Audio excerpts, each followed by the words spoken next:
Ven Hezekiah Lengpa Pakai ni tina saye Nai insung mi kisem Touthang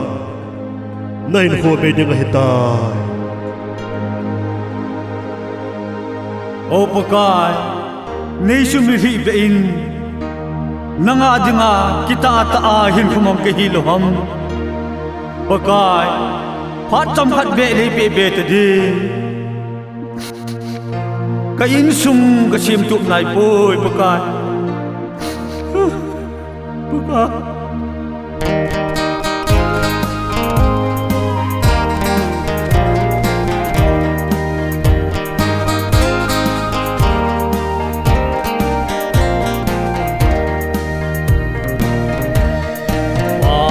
Pakaijin Hezekiah Lengpa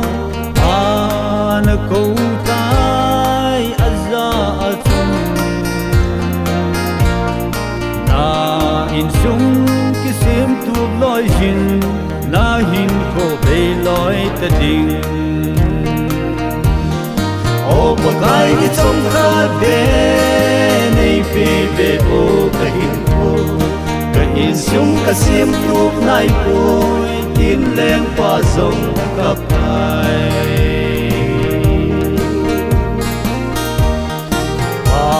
Pakaijin alhilon su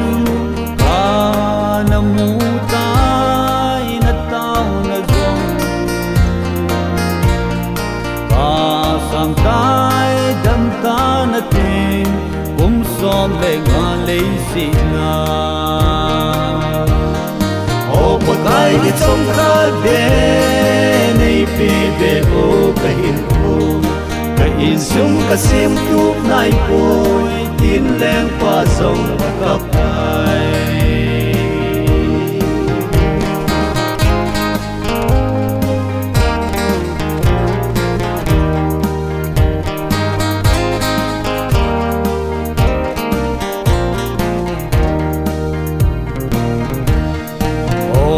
Henu le o Hepa Nangma jong na insung hom na kasemtup mong hitang phat hung so talo helding O Pakai nichom khatbeh neipeh o kahinkho insung kasemtup naipoi tin lengpa jong O Pakai nichom khatbeh neipeh o kahinkho